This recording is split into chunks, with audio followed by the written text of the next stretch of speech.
Bonjour et bienvenue aux premières ouvertures de la capsule temporelle de l'alimentation, une opération initiée par la communauté Pour Nourrir Demain.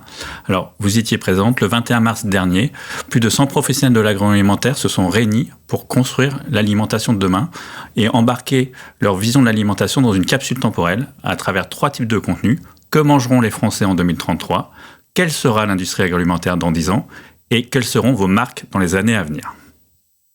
En effet, nous sommes ravis de commencer ces premières ouvertures avec 2 marques alimentaires françaises iconiques, Panzani et Les Crudettes.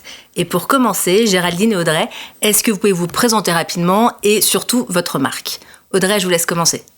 Bonjour à tous, Audrey Luc, directrice de la communication pour Panzani. Ravie d'être avec vous aujourd'hui pour dévoiler la vision de l'alimentation dans 10 ans. Donc Panzani, c'est une marque connue de tous, présente dans plus de 8 foyers sur 10 en France. Vous connaissez peut-être un petit peu moins l'entreprise. Donc l'entreprise a été fondée en 1950 par Jean Panzani, qui était français d'origine italienne et qui a œuvré pour faire connaître tout le plaisir des pâtes et des sauces aux Français. Aujourd'hui, Panzani, c'est plus de 800 collaborateurs. Nous avons 7 sites en France, en région parisienne et à Marseille. Et nous continuons de perpétuer ce savoir-faire semoule-pastier dont nous sommes fiers. Notre mission, c'est d'offrir à tous une alimentation responsable qui nourrit autant qu'elle réjouit. Merci Audrey, très clair, super complet. Géraldine, je vous laisse poursuivre. Oui, donc Géraldine Collet, en charge du marketing et de l'innovation pour Les Crudettes. Les Crudettes, c'est une marque qui fête ses 40 ans cette année, qui a été créée en 84 par Pomona et qui est aux côtés du groupe français familial LSDH pour poursuivre son chemin. Aujourd'hui, notre mission, c'est d'être aux côtés du consommateur sur le chemin d'une vie plus verte grâce à une alimentation végétale fraîche, accessible et variées, voilà, qui nous permettent de mettre plus de végétal au quotidien dans nos assiettes. Les Crudettes, aujourd'hui, c'est 650 collaborateurs sur 2 sites, l'un en Centre-Val de Loire et l'autre en Provence. Site sur lequel on est très attaché à l'inclusion et au développement de nos collaborateurs. Donc la marque, aujourd'hui, elle est présente sur plus de 80 références que l'on trouve au rayon fruits et légumes frais de l'ensemble des magasins français, des salades, des crudités, des légumes, des herbes, des accompagnements. Et elle est présente dans 1/3 des foyers français et continue de gagner des consommateurs. Merci. Petite première question, avant de commencer à parler de l'alimentation de demain, c'est quelle a été votre réaction quand on vous a parlé de la capsule temporelle de l'alimentation ? Audrey ? Alors, nous avons été immédiatement enthousiastes à cette idée. Tout d'abord parce qu'elle faisait écho à un travail en cours chez Panzani, puisque nous étions en train de structurer notre démarche RSE. Et donc, on était tout à fait dans cet exercice de projeter l'entreprise face aux enjeux de demain. Donc c'était assez évident pour nous de nous embarquer dans cette aventure. Et deuxième raison, on a trouvé l'approche très originale et on a souhaité faire participer nos équipes à cette réflexion. Merci. Et vous, Géraldine ? Ouais, ce qui nous a plu aussi, c'est de traiter d'un sujet sérieux de manière décalée. Parce que l'alimentation, elle est au cœur de nos vies au quotidien et trop souvent, elle est anxiogène. Et c'était également l'occasion d'apporter une vision positive de l'alimentation et de l'agroalimentaire français qui est trop souvent attaqué. Et c'était aussi prendre le contre-pied dans une morosité ambiante pour valoriser toutes les initiatives qui sont en cours dans nos entreprises. Voilà, ça nous a beaucoup inspirés. Merci.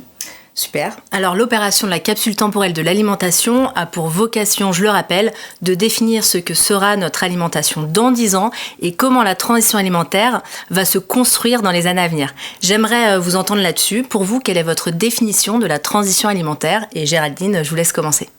Alors pour nous, c'est un itinéraire, donc qui dit itinéraire dit étape, vers effectivement une alimentation plus durable et un itinéraire qui est à la croisée de 5 enjeux majeurs. Le premier est l'impact environnemental.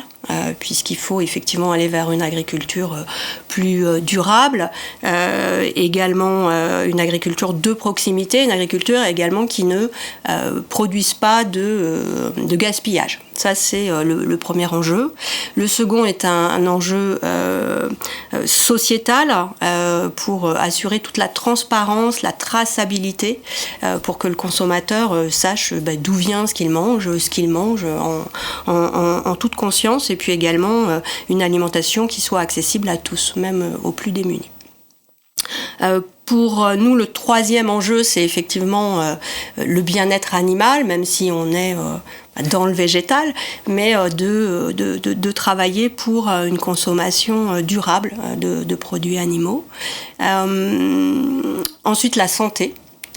Puisque la santé, elle passe par cette assiette. Donc la santé, c'est des produits clean, des produits sans un certain nombre de produits controversés. C'est également du snacking sain. Beaucoup de moyens de travailler sa santé au travers de son alimentation. Et puis le dernier point, c'est la personnalisation, puisqu'il ne vous a pas échappé qu'on ne mange plus tous la même chose au même moment de la même façon. Et donc, avec tous les outils de digitalisation, au travers de cette transition alimentaire, on doit apporter des réponses pour que chacun puisse trouver son bonheur dans son assiette. Et le végétal, il a un rôle important à jouer sur ce chemin de la transition alimentaire, mais on aura l'occasion d'en reparler. Certainement. Audrey, est-ce que vous voulez compléter cette définition déjà bien large et bien complète ? Oui, merci Géraldine d'avoir posé effectivement ces 5 enjeux majeurs de la transition alimentaire. Pour compléter, je dirais que c'est vraiment un chemin à construire pour modifier à la fois nos modes de production et nos modes de consommation. Et en ça, les marques et les entreprises ont un vrai rôle à jouer, puisqu'on agit du champ à l'assiette en fait sur les différentes étapes, que ce soit au niveau de l'amont agricole, en passant par nos sites de fabrication et jusqu'à l'accompagnement du consommateur dans ses habitudes alimentaires. Donc on a vraiment un rôle à jouer important, on est au cœur du sujet, ce qui rend effectivement le travail passionnant. Et on a une conviction chez Panzani concernant cette transition alimentaire, c'est qu'elle doit se faire dans le plaisir, dans la joie. Pour nous, c'est important. On sait que c'est pas facile de changer ses habitudes. Donc si les marques arrivent à accompagner les consommateurs sans renier sur le plaisir, on pense que c'est un atout pour changer ensemble. Merci. Alors, nous, quand on parle de transition alimentaire, on pense à 3 piliers fondamentaux, le nutritionnel, la souveraineté alimentaire et la durabilité. Alors, commençons par le nutritionnel, surtout pour une marque, on va dire, végétale. Ça implique quoi pour vous ? Alors, l'assiette de la transition alimentaire, elle est à 50% au minimum composée de végétaux. Ça c'est super positif pour nous. Aujourd'hui, il faut savoir que les plus jeunes d'entre nous mangent 4 fois moins de fruits et légumes que les plus âgés, et que même si on a bien en tête la recommandation 5 fruits et légumes par jour, on ne consomme absolument pas ce nombre de portions recommandées. Les plus jeunes, les 3-17 ans, ils en consomment un petit peu plus de 2, et les adultes un petit peu plus de 4. Donc il y a encore du chemin à faire pour atteindre ces recommandations des interprofessions de la santé. Vous savez ce qui explique cette baisse de consommation des plus jeunes, justement ? C'est effectivement ne pas connaître les végétaux. Ne serait-ce que leur nom, comment les préparer, à quel moment les acheter, comment les conserver. Donc il y a tout un accompagnement de formation, de pédagogie qui doit être aussi assumé par les écoles, mais également par nos marques, pour aller au contact de chacun et parler de la manière de préparer facilement ces végétaux. Alors notre marque, effectivement, elle est au cœur de cette praticité, de cette accessibilité d'un d'un végétal qui est prêt à l'emploi et donc qui est plus facile à mettre au quotidien dans son assiette quand on manque de temps. Et puis les végétaux, en particulier les nôtres, c'est du végétal et c'est tout. Il n'y a pas de conservateur, il n'y a pas d'additif. Un végétal, c'est une source de fibres et on est également carencé en fibres. Ce sont des vitamines, ce sont des micronutriments. Et puis c'est cette variété que l'on offre. Sur un atelier Crudette, il y a à peu près 45 matières végétales, sans parler de fruits, au quotidien. Et c'est tout ce cocktail qui est apporté par cette diversité qui apporte vraiment le meilleur des végétaux. Et puis manger du végétal, c'est aussi s'hydrater, puisque c'est essentiellement de l'eau et on ne boit pas assez non plus de l'eau.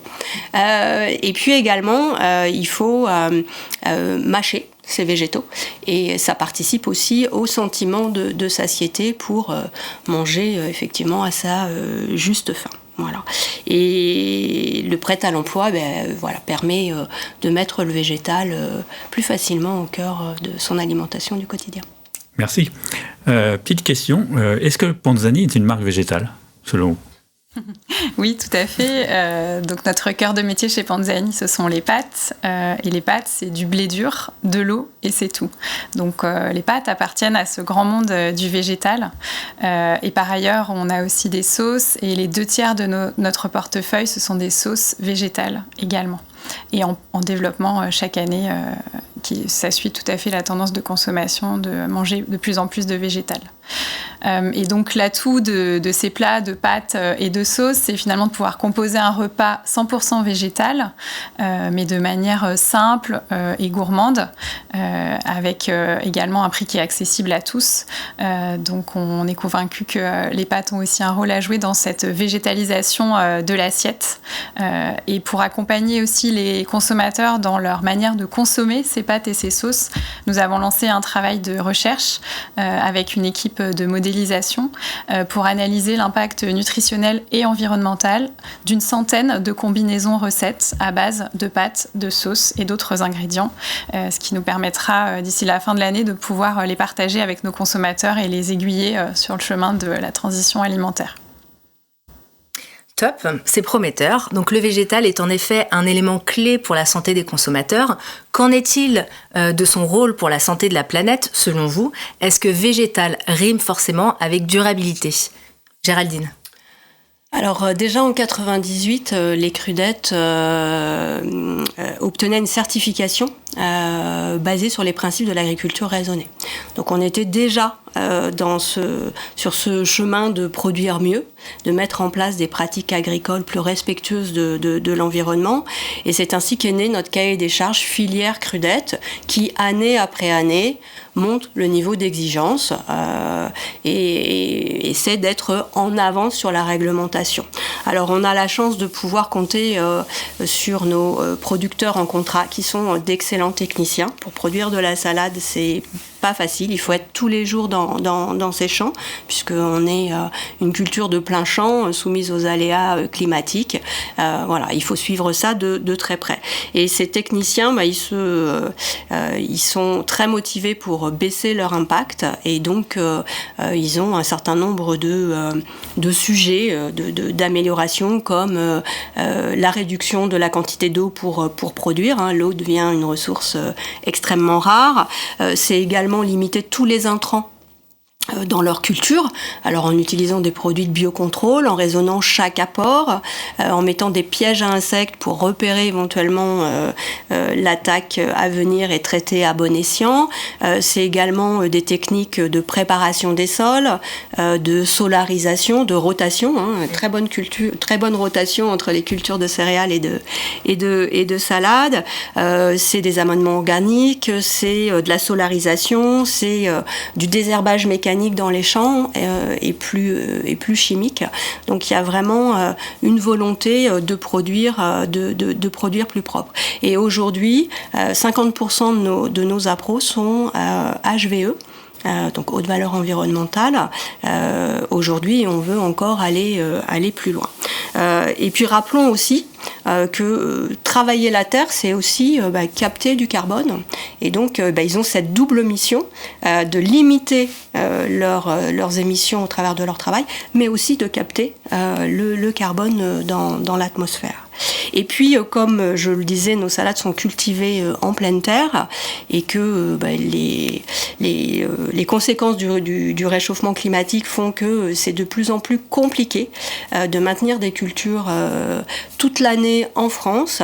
Depuis 10 ans, on travaille sur un nouveau modèle de production qui est basé sur de la technologie pour mettre en place des serres, alors qu'on appelle les serres du futur, basées sur un principe de l'aéroponie mobile et qui permettent de cultiver toute l'année en France des végétaux avec 0 pesticides et dans des serres qui sont quasi autonomes, avec de la récupération d'eau de pluie, avec des panneaux photovoltaïques pour les lumières, et puis également de la récupération d'énergie fatale. Et on n'en manque pas en France, donc on peut utiliser cette énergie pour chauffer les serres lorsqu'elles en ont besoin. Donc ça, c'est également en parallèle du maintien d'une filière forte et de plus en plus durable en France, le développement de ces serres qui nous permettent de travailler aussi sur la souveraineté. Top, merci Géraldine. Audrey, est-ce que végétal rime avec durabilité chez Panzani ? Oui, tout à fait. Nous avons le même type d'approche sur notre filière blé dur. En France, nous sommes le premier transformateur de blé dur, avec 1/3 des volumes qui sont achetés et transformés par Panzani chaque année en France. Et en fait, cette position nous a permis de travailler main dans la main avec les partenaires agricoles en France pour élaborer un cahier des charges qui s'appelle Blé responsable français. Et donc, dans ce cahier des charges, on retrouve des similitudes avec ce qui a été énoncé par Géraldine, à savoir des pratiques raisonnées au niveau des intrants, ce qui va nous permettre d'atteindre un objectif de 0 résidu de pesticides sur les blés à 2025. Donc c'est un travail important qu'on est en train de mener. Aujourd'hui, on a la moitié des volumes de nos blés durs qui sont sous ce cahier des charges déjà, donc en très bonne voie pour atteindre l'objectif. On a aussi des objectifs en matière de biodiversité, puisque c'est important aussi de préserver nos territoires. Et donc, on a réimplanté des bandes fleuries donc, le long des champs pour ramener de la biodiversité, également des perchoirs et des nichoirs pour les oiseaux et différents auxiliaires de culture. Par ailleurs, c'est aussi de la biodiversité utile, puisque au travers des mélanges que l'on sème dans ces bandes fleuries, on fait venir des insectes comme les coccinelles et les cirfes, qui servent aussi à lutter contre des fléaux de la culture, ce qui est aussi une manière intéressante de diminuer les intrants. Donc voilà, on a également ce type de pratique à l'œuvre et on espère le développer également sur la culture de la tomate. On a des essais en cours dans une 15aine de parcelles avec des méthodes d'agriculture de régénération où on travaille aussi sur l'apport en eau et la santé des sols notamment pour pouvoir ensuite étendre ces pratiques à un plus grand nombre de parcelles. Merci. Alors, troisième pilier, selon nous, de la transition alimentaire, c'est la souveraineté alimentaire, puisque c'est un vrai sujet avec les crises, surtout avec la crise ukrainienne qui est arrivée il y a quelques années. Aujourd'hui, pour vous, la souveraineté alimentaire, c'est quoi chez les Crudettes ? Alors aujourd'hui, la France, c'est un grand pays de production agricole, et pourtant on importe plus de 50% des végétaux qu'on consomme aujourd'hui. Et depuis 2019, la filière de maraîchage, elle a perdu 10%. C'est maraîchers, et 20% de ses surfaces agricoles. Donc c'est une vraie alerte et puis un vrai enjeu pour nous de maintenir cette filière qui subit la hausse du prix du pétrole, sur lequel les intrants, beaucoup de choses qui rentrent sur une exploitation sont indexées sur le prix du pétrole. Les conséquences du réchauffement climatique aussi qui impactent les cultures du maraîcher, et puis c'est également sont des métiers qui manquent d'attractivité aujourd'hui. Donc ça, c'est pour expliquer cette baisse. Nous, aujourd'hui, c'est plus de 60% de nos appros qui viennent de France. Alors la salade, c'est Gélif, donc on ne peut pas mettre toutes nos productions sur le sud de France, parce que parfois, il gèle en Provence. Donc on est contraint d'aller signer des contrats avec des producteurs qui sont Global Gap, certifiés, qui répondent à tous les critères de nos cahiers des charges, mais sur le bassin méditerranéen pour passer la période hivernale. Voilà, donc c'est important pour nous, et puis pour donner de la vision, permettre aux producteurs français de se projeter et de continuer à investir, on a la volonté de développer les contrats tripartites. Alors on est déjà sur ce modèle de contrat depuis toujours, hein. On a des producteurs qui sont en contrat avec nous depuis 15 ans, 20 ans, parfois la seconde génération, et ça on en est très fiers, mais on veut aller plus loin en s'inspirant des contrats tripartites qui ont été mis en place par le lait, notamment par le groupe LSDH, pour avoir une meilleure répartition de la valeur créée et que voilà, ça puisse bénéficier à la mise en place de toutes les initiatives pour produire mieux, dont on a parlé tout à l'heure. Voilà, donc nous on a une gamme cultivée en France toute l'année qu'on a développée il y a quelques années, qui ne cesse de s'enrichir de nouvelles références et qui répond aux attentes du marché, et c'est une gamme qui se développe année après année. Voilà, donc le cultivé en France doit rester un de nos axes majeurs pour demain. Merci Audrey, la souveraineté alimentaire. Oui, la souveraineté alimentaire, c'est un enjeu fort. Et quand on sait que 95% des Français consomment des pâtes, dont 60% 2 fois par semaine, alors c'est vrai qu'on se sent très concerné par le sujet chez Panzani. D'ailleurs, on l'a vécu lors des récentes crises, la crise du Covid. Nos usines n'ont jamais stoppé de produire et on produit plus pour nourrir les Français qui ont fait plus de repas à la maison. Donc dans ces moments-là, on se sent essentiel. Et donc, c'est vraiment notre devoir de continuer à nourrir les Français et de les nourrir mieux. On est aussi mobilisé pour cette souveraineté alimentaire au travers de ce qu'on fait sur nos filières agricoles. On a la chance de pouvoir aujourd'hui s'approvisionner en blé 100% français pour fabriquer nos pâtes. Néanmoins, on a le même type d'inquiétude que vous, Géraldine, puisque la France, c'est 5% de la production mondiale de blé dur. Donc c'est une petite culture. Et par ailleurs, les surfaces ont baissé de plus de 30% depuis les 15 dernières années. Donc face à cela, on met également en place un système de contrat pluriannuel depuis plusieurs années pour donner vraiment de la vision sur les débouchés à nos agriculteurs et maintenir cette culture du blé dur en France dont on est si fiers.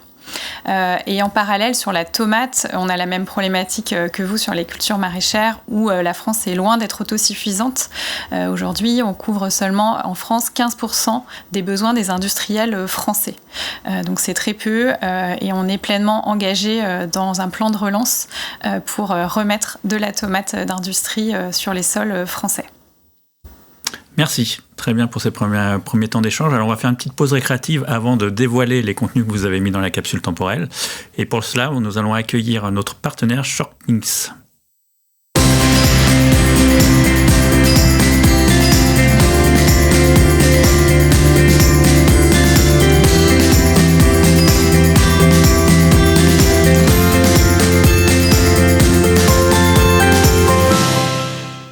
Bonjour Sabine. Bonjour, merci à tous les quatre de m'accueillir sur le plateau. Donc Sabine Kenborg à la tête d'une agence de design narratif responsable. Le design, c'est important pour innover. On a entendu beaucoup de belles propositions pour l'avenir, pour ces 10 ans à venir. La narration, parce que les nouveaux narratifs de l'alimentation vont aussi raconter cette nouvelle histoire aux consommateurs, aux producteurs et à l'ensemble de l'écosystème. Et responsable parce que l'avenir sera durable s'il est désirable.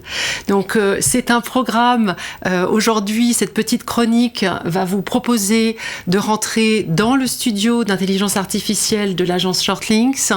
Les créatifs en coulisses vous ont écouté, ont étudié, ont screené vos mots, ces approches très pragmatiques pour en faire des choses et des concepts, des images générées par ChatGPT et Midjourney, avec bien sûr le feedback humain, pour et en extraire des idées surprenantes. On sait aussi que innover, faire du design, c'est surprendre, c'est faire les pas de côté, avoir des idées novatrices.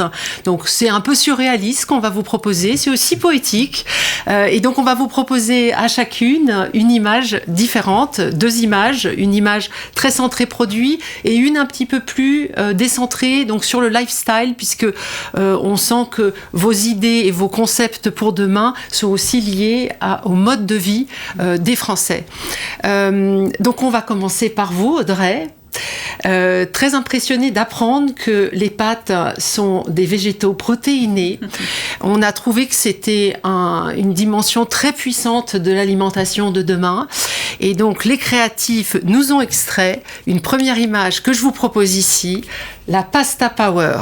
Donc vous voyez une tour dans son environnement de cuisine, de restauration, entourée de plantes mellifères. Vous avez évoqué les enjeux de biodiversité et puis peut-être aussi cette approche dénuée d'emballage, très poétique et en même temps assez puissante.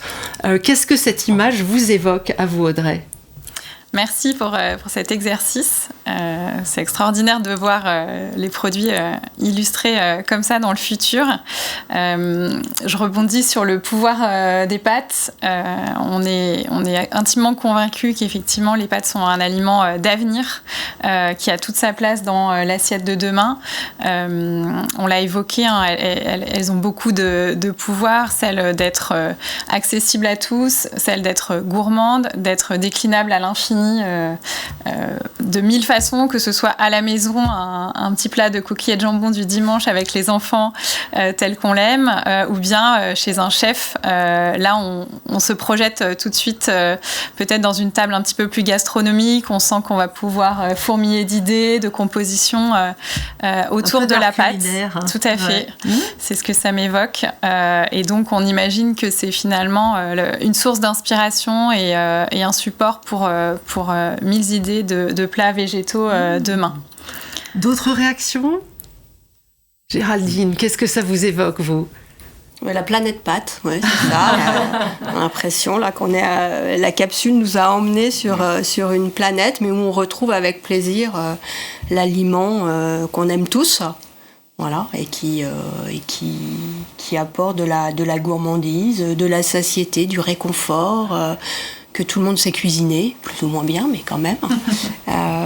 Non, puis j'aime beaucoup la déclinaison colorielle qui va très bien avec la marque Panzani. Réjouissante aussi. Bravo. Panzani est une marque réjouissante, donc il y a vraiment cette idée. Merci à toute l'équipe créative qui a travaillé sur cette image. Et alors que vous regarderez dans le détail, on vous la laissera. Il y a quelques petites abeilles aussi qui butinent les fleurs autour des champs de pâtes et de blé.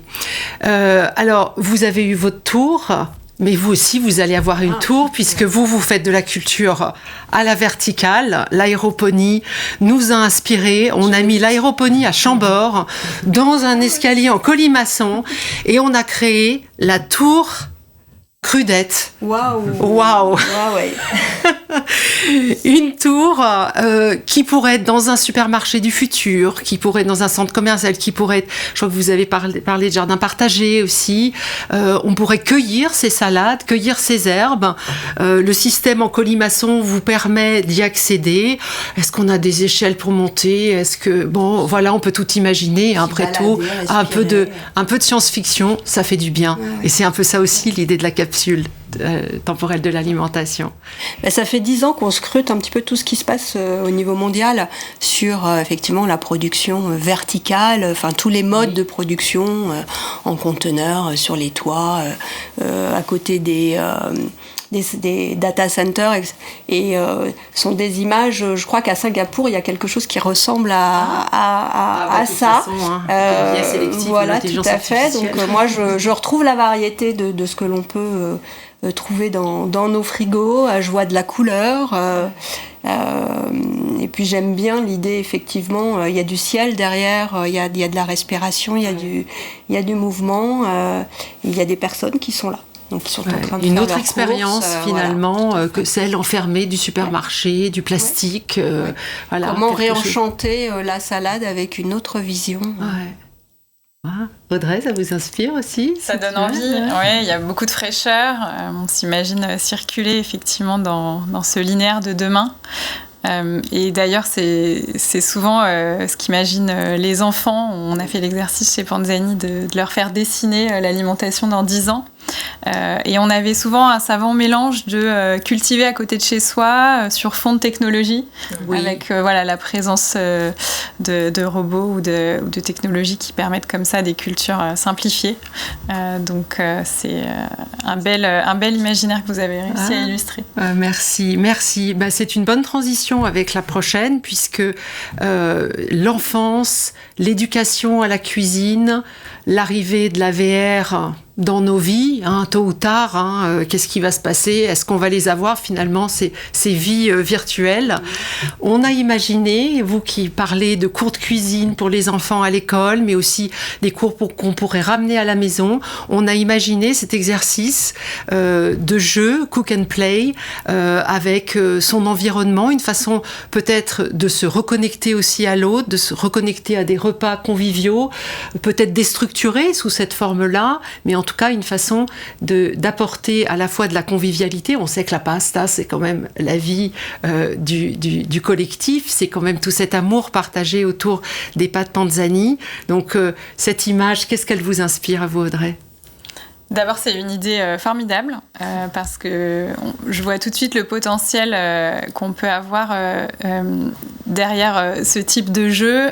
Déjà, de reconnecter ce qu'on mange à ce qui se passe avant.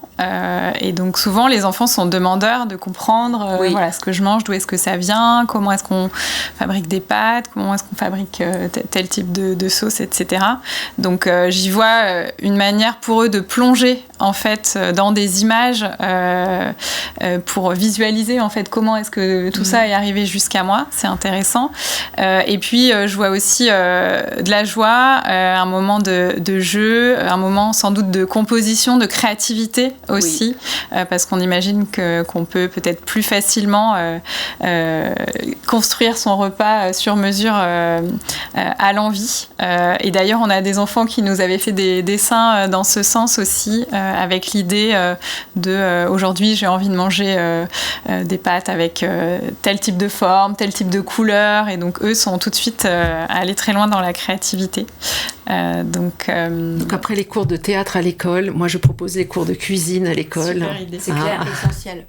Oui. C'est essentiel. Ouais. Et parce qu'on sait aussi que les bonnes habitudes alimentaires, je crois, se prennent très tôt.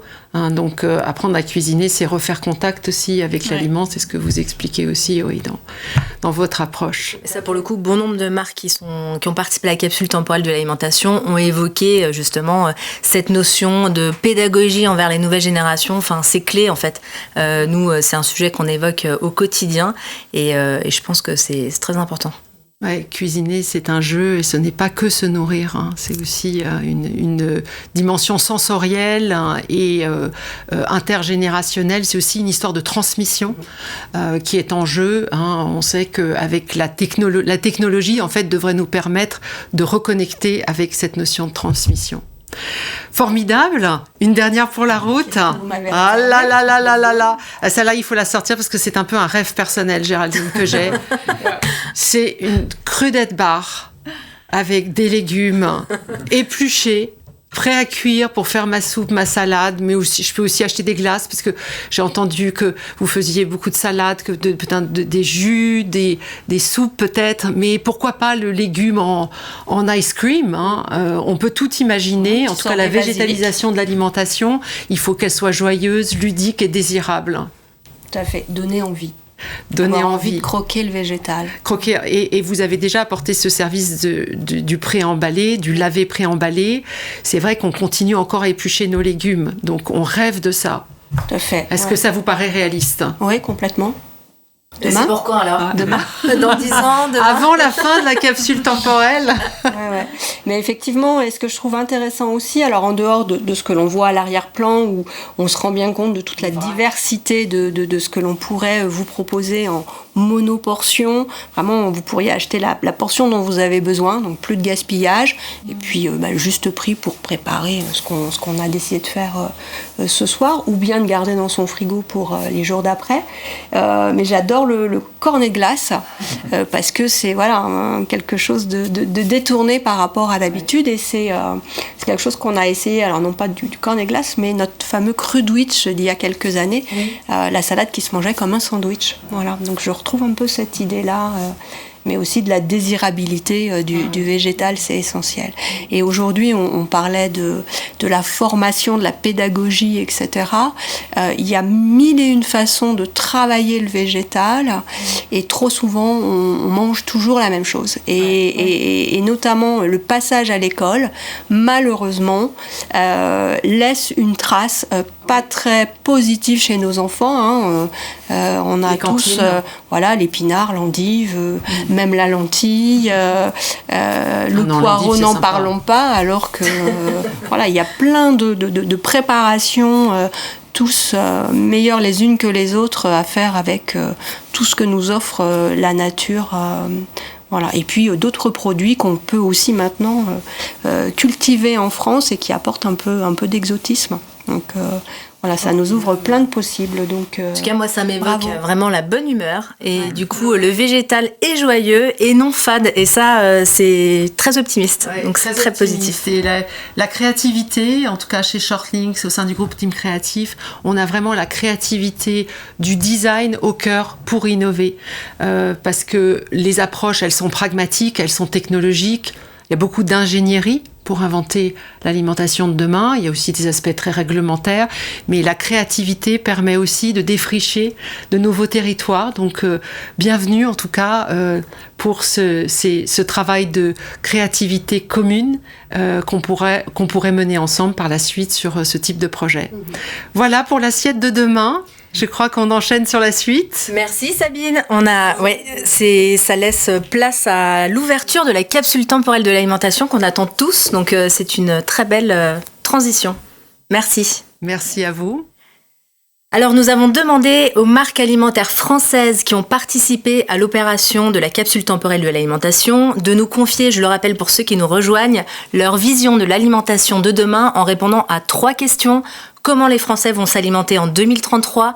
Quelle sera l'industrie agroalimentaire française en 2033? Et enfin, comment sera votre marque en 2033? Moi, il y a une question qui me taraude, c'est comment est-ce que vous avez construit cette vision en interne? Audrey? Alors, pour construire cette vision, on a demandé à nos salariés de participer. C'était important pour nous de faire participer tout le monde à cette réflexion et ça a suscité beaucoup d'enthousiasme. On a eu 2 formats de participation. On pouvait soit répondre à un petit questionnaire où on avait justement repris les 3 grandes questions, répondre sous forme de mots-clés, d'idées. Et donc derrière, notre équipe a pu prendre connaissance de toutes ces idées pour s'inspirer de la vision qu'on a mis donc dans la capsule.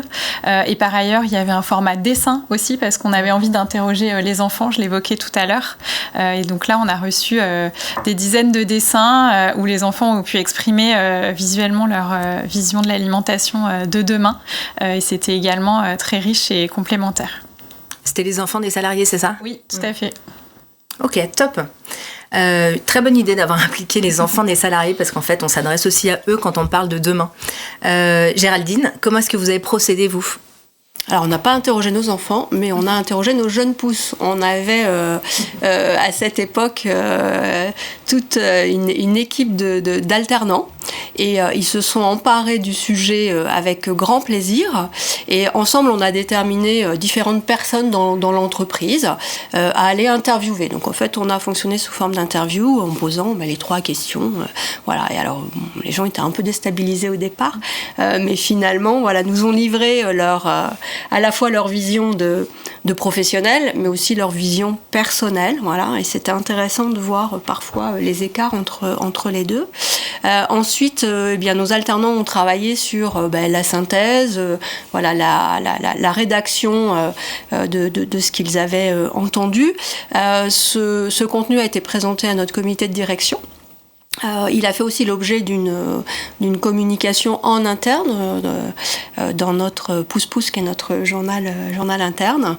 Voilà, et puis on attendait de savoir quand est-ce que notre capsule sortirait pour repartir sur un nouveau temps de communication et d'émulation autour de cette idée. Parfait. Donc ça nous permet de rappeler qu'en fait, on a eu presque 100 marques qui ont participé à l'opération de la capsule temporelle. Et tous les 3 à 4 mois, on va en ouvrir 2. C'est-à-dire que vous êtes les premières, effectivement, à les ouvrir. Donc vous avez une vision de l'alimentation 1 an après l'avoir écrite. Donc ça va être intéressant. Et certaines des marques l'auront finalement leur vision ouverte 10 ans après leur écriture. Et on aura encore une vision différente. Alors vous allez nous faire des petits extraits, je pense, de votre contenu de capsule, parce que c'est assez prolixe. On pourra les télécharger sur la chaîne YouTube, ainsi que le poster avec les photos des enfants. Donc sur la première partie, c'est « Que mangeront les Français en 2033 ?» Audrey, qu'est-ce qu'on mangera en 2033 ? Alors, ce qu'on a imaginé chez Panzani sur l'alimentation de demain, c'est une alimentation locale, plus que jamais. On en a parlé tout à l'heure. Aujourd'hui, c'est plus de la moitié des Français qui demandent plus de produits made in France en rayon. On imagine que ce sera encore plus majoritaire dans 10 ans. Pour nous, c'est vraiment le sens de l'avenir. On imagine aussi plus de végétal, c'est un point qu'on a abordé tout à l'heure. On sait que le végétal a beaucoup d'atouts, et donc notre assiette dans 10 ans sera à minima pour moitié végétale. Et enfin, on imagine toujours du plaisir. On sait qu'aujourd'hui, c'est le critère d'achat numéro 1 face à l'offre. Et donc, pour nous, ça va rester important. On se parle d'alimentation. Le goût. C'est important, le goût. C'est important aussi la convivialité, le moment partagé autour du repas. Donc ça, c'est vraiment pour nous une évidence. Donc finalement, quand on se parle de local, végétal, plaisir, on se dit que c'est des valeurs d'aujourd'hui qui vont continuer à se développer. Ce qui sera peut-être plus nouveau, c'est la place des nouvelles technologies dans cette alimentation. Et c'est vrai que les enfants s'imaginent volontiers avec davantage de robots ménagers pour aider au quotidien, libérer la famille de certaines tâches, pouvoir innover à l'infini et à la maison, customiser ses repas sur mesure. Vous l'évoquiez tout à l'heure dans une de vos illustrations. Donc voilà, pour nous, l'alimentation de demain, c'est une dose entre un certain retour à la simplicité et en même temps le pouvoir des nouvelles technologies qui vont sans doute nous amener de belles découvertes. Joli programme. Géraldine ? Moi, je rejoins Audrey sur l'assiette, l'alimentation de demain, qui est une alimentation majoritairement végétale. Je ne vais surprendre personne.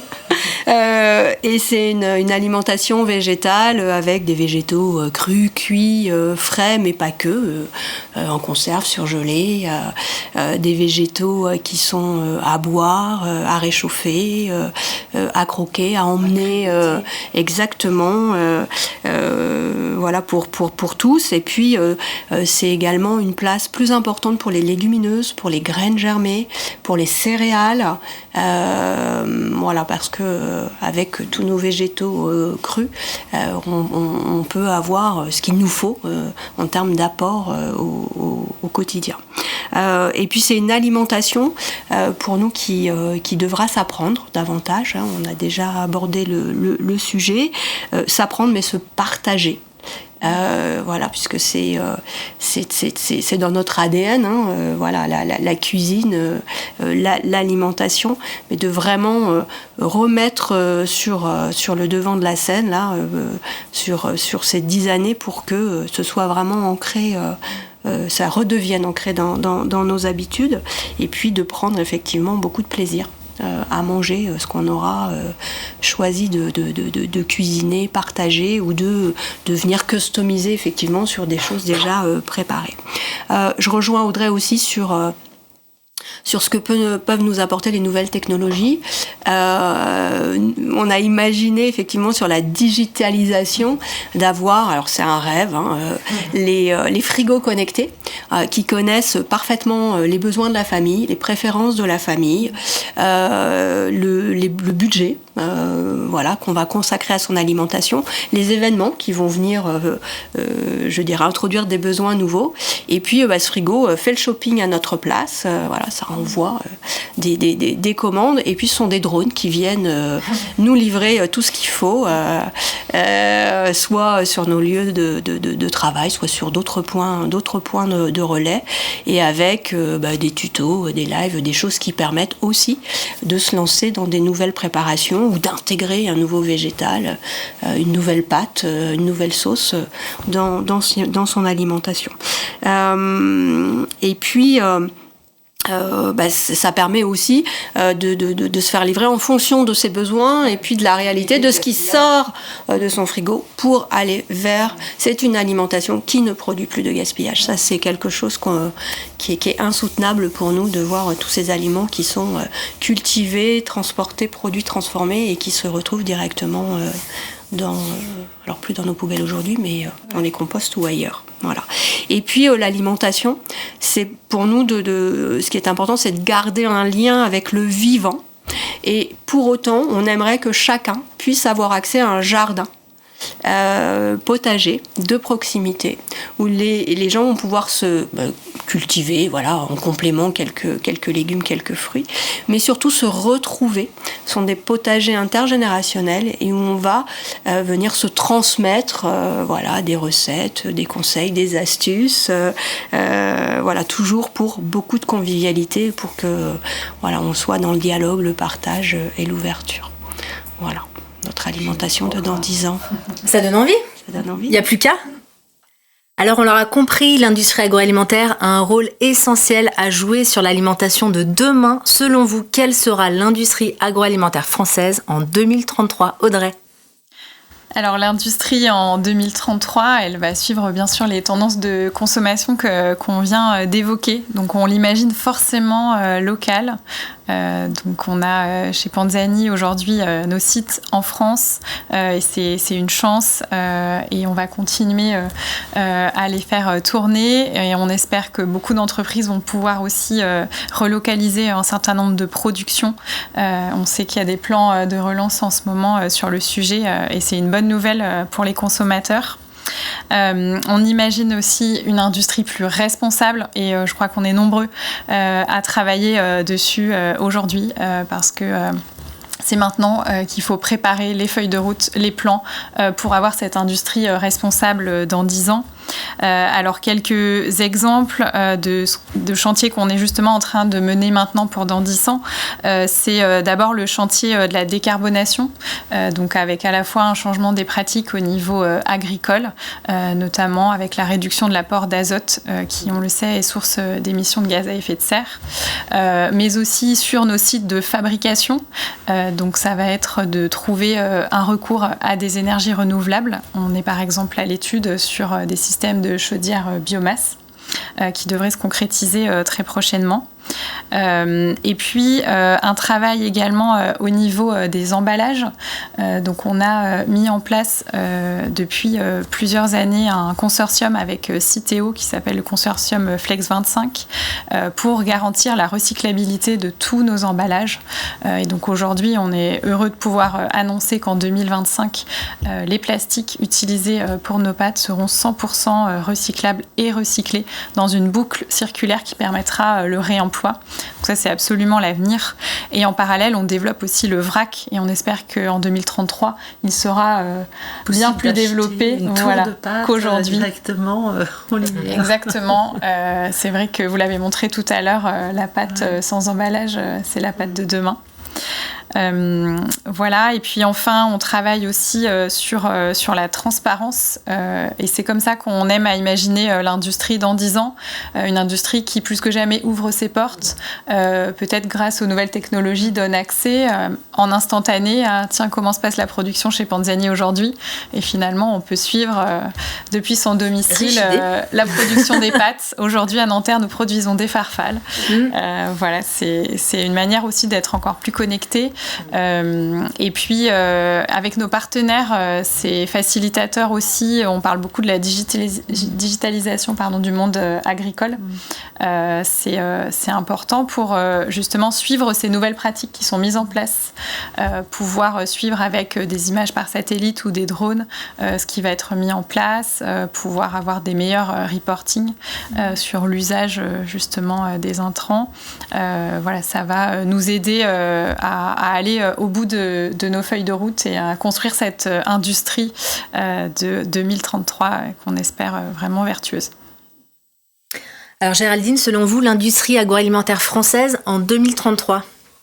Alors, je ne vais pas être super originale par rapport à Audrey, mais effectivement, l'industrie agroalimentaire, elle s'appuie sur une agriculture locale et technologique. Ça, c'est, je pense, obligatoire. Voilà, si on veut effectivement dépasser les 60% de nos appros en France, il faut aller encore plus loin et on vise effectivement 90% d'appros en local et en s'appuyant toujours sur ces producteurs engagés. C'est vrai que le métier dans 10 ans, il aura profondément changé grâce effectivement à tous les outils technologiques, la robotisation. Alors c'est déjà le cas aujourd'hui, mais je pense que demain ça sera encore plus. L'un de nos producteurs, parfois le matin, il est un peu en colère, il a son tracteur et je lui dis mais qu'est-ce qui se passe ? Eh ben aujourd'hui il a repéré que 25 satellites pour pouvoir tracer ses sillons et ben, ça lui suffit pas 25. Donc vraiment on voit l'apport de la technologie pour dans 10 ans on espère que ce métier il sera redevenu attractif et qu'on aura voilà de jeunes soit du métier ou pas, des gens qui en reconversion voudront venir produire nos végétaux. C'est également, on l'a parlé tout à l'heure, des usines qui produisent mieux et qui sont très sobres au niveau énergétique, donc avec effectivement des panneaux photovoltaïques, de la cogénération, mais également en ce qui nous concerne, nous, des études sur de la géothermie ou de l'hydrogène sur nos sites. Également la ressource eau.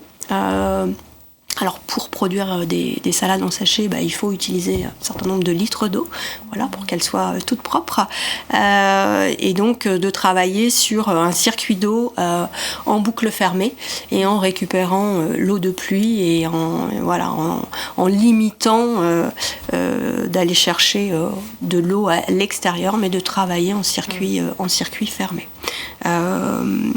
Également. De pouvoir, grâce à la récupération de data, d'échanger en direct avec les distributeurs, c'est-à-dire d'avoir en live les sorties caisses, qu'on puisse récupérer cette data et de produire au bon moment la bonne quantité de manière à fluidifier toute la supply chain il y a trop d'à-coups qui désorganise et qui crée des coûts, de la destruction, de la pénurie à certains endroits. Ouais, tout à fait. Donc de vraiment de pouvoir mettre tout ça en commun et d'accepter de partager cette donnée. Voilà, pour des marchés plus réguliers. C'est également une industrie agroalimentaire qui n'utilise plus aucune substance controversée.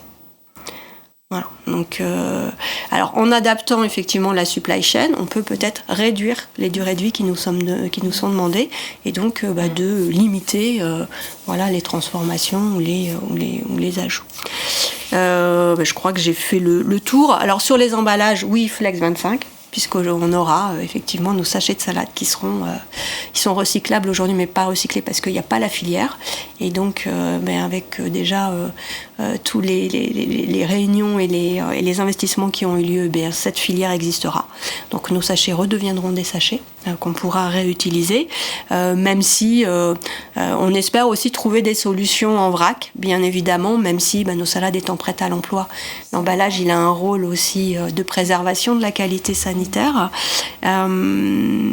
Voilà. Et puis tout comme Panzani. Alors on a l'habitude aujourd'hui, lorsqu'on est sollicité, d'ouvrir très volontiers nos usines, mais qu'on puisse effectivement avoir des caméras un petit peu partout et que le consommateur puisse accéder à nos usines en temps réel et de voir ce qui s'y passe. Parce que aujourd'hui, tout comme dans 10 ans, nous n'aurons rien à cacher. Parfait. Merci. Troisième et dernière partie des contenus de la capsule temporelle. Je pense que celle qui va intéresser le plus vos collaborateurs et vos consommateurs, c'est quelle sera votre marque dans 10 ans. Audrey, racontez-nous Panzani dans 10 ans. Oui, alors Panzani, dans 10 ans, aura plus de 80 ans d'existence, du coup, puisque la marque a été créée en 1950. Donc c'est beau, oui, de voir effectivement une marque qui traverse le temps, les générations, puisqu'on a beaucoup de consommateurs qui ont grandi avec Panzani, qui sont très attachés à la marque. Et quand on interroge des Français aujourd'hui dans la rue, des patouilles, Médée, voilà, tout le monde répond en chœur Panzani, et ça, c'est extraordinaire. C'est le patrimoine. Et finalement, cette dimension iconique, elle nous donne un devoir aussi, qui est le devoir justement de les accompagner de manière responsable dans leur consommation. Donc une marque qui restera au cœur de la consommation des Français, et surtout une marque qui aura tenu ses engagements. Nos salariés travaillent tous les jours, vraiment sont engagés sur les feuilles de route qu'on a commencé à évoquer dans l'industrie de 2033. Donc on a des vrais chantiers en cours qui mobilisent les équipes, notamment donc toute la mise en place des nouvelles pratiques agricoles dans notre démarche blé responsable français. D'ailleurs, on sera demain près d'Orléans pour animer un club avec des producteurs pour continuer à les engager. Aujourd'hui, c'est 800 agriculteurs qui sont engagés dans la démarche. Notre objectif, c'est d'être à 3000 agriculteurs dans 3 ans. Donc voilà, on espère qu'en 2033, c'est vraiment 100% des agriculteurs qui vont être engagés dans cette agriculture responsable. Et même plus loin qu'une agriculture responsable, on construit une agriculture de régénération. On a des réflexions en cours avec notre comité scientifique qui est composé d'experts de Panzani, mais aussi d'experts de la recherche publique et privée, pour réfléchir aux enjeux de demain, notamment le sujet de la santé des sols, le sujet de la biodiversité, l'agriculture bas carbone demain. Et donc, en travaillant sur ces enjeux aujourd'hui, on construit les outils. Donc, on a évoqué les pratiques agricoles. Il y a un autre aspect aussi, c'est la sélection variétale. Donc, notre centre de recherche qui est basé à Marseille travaille main dans la main avec les sélectionneurs et les experts aujourd'hui pour pouvoir sélectionner des variétés qui demain seront plus résistantes. Donc, à la fois aux maladies, ce qui permettra de limiter, voire de supprimer totalement l'utilisation des intrants. Des variétés qui seront adaptées au changement climatique. On le vit tous les jours, on a un climat qui évolue et donc il va falloir que nos variétés, pour pouvoir continuer à produire en France, s'adaptent à ce changement. Et puis des variétés de blé qui seront moins gourmandes en azote et qui donc seront moins source d'émissions de gaz à effet de serre. Donc ça, c'est vraiment un travail de fond sur l'agriculture de régénération chez Panzani. Et puis la marque Panzani aura aussi développé des modes de transport doux. On y travaille déjà aujourd'hui, c'est la moitié de nos blés qui sont transportés par péniche ou par rail en France. Et donc notre objectif, c'est d'aller beaucoup plus loin. Donc, voilà. Après les eaux de pluie, on a les transports en bateau. Je trouve que ça a des narratifs poétiques. C'est ça. Et tous les jours, ou quasiment tous les 2 jours, on a des péniches de blé dur qui traversent Paris. Voilà, pour approvisionner notre moulin à Gennevilliers. On va regarder les péniches d'un autre œil maintenant. Ouais, c'est ça, c'est clair. On l'imagine pas. Et enfin, Panzani en 2033, ce sera une marque plus que jamais inspirante. Vous l'avez évoqué, on est très proche des consommateurs et on aimerait beaucoup mettre en place des idées comme vous l'avez illustré tout à l'heure pour accompagner les enfants, les familles dans l'éducation alimentaire, leur donner les clés d'une alimentation plus saine, plus responsable. On l'évoquait tout à l'heure, on fait un travail sur des combinaisons de recettes à la fois plus vertueuses en matière de nutrition et d'environnement. Et Et donc, la marque de demain sera vraiment là pour donner ces clés aux consommateurs et les accompagner dans leur quotidien. C'est important. Des services. Magnifique. Voilà. Merci. Les Crudettes en 2033 ? On aura 50 ans. L'âge de la maturité heureuse. Donc, les Crudettes, elle sera accompagnée de son collectif du végétal engagé, donc avec des partenaires qui seront venus nous rejoindre pour pouvoir mettre en commun nos savoirs, nos savoir-faire, nos forces et de pouvoir vraiment profiter de nos connaissances et puis pouvoir également être distribués en même temps et d'offrir vraiment un linéaire du végétal frais, prêt à l'emploi, différent de ce que l'on a aujourd'hui. On ne veut plus de ces murs de sachets en plastique, majoritairement salade, mais voilà, on a cette envie dans 10 ans d'avoir complètement changé la manière dont notre offre elle est mise en rayon aujourd'hui, pour qu'elle soit beaucoup plus inspirante et qu'elle donne envie à celui qui arrive et qui se dit mais qu'est-ce que je vais manger ce soir, voilà, d'être vraiment aux côtés de chacun dans son alimentation. La marque également, elle souhaite accompagner les maraîchers de demain.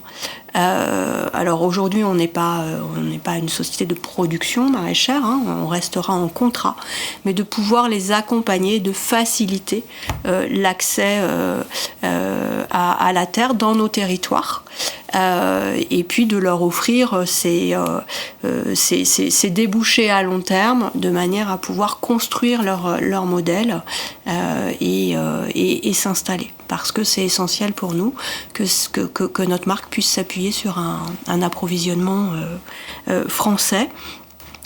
On sera également la marque du quotidien.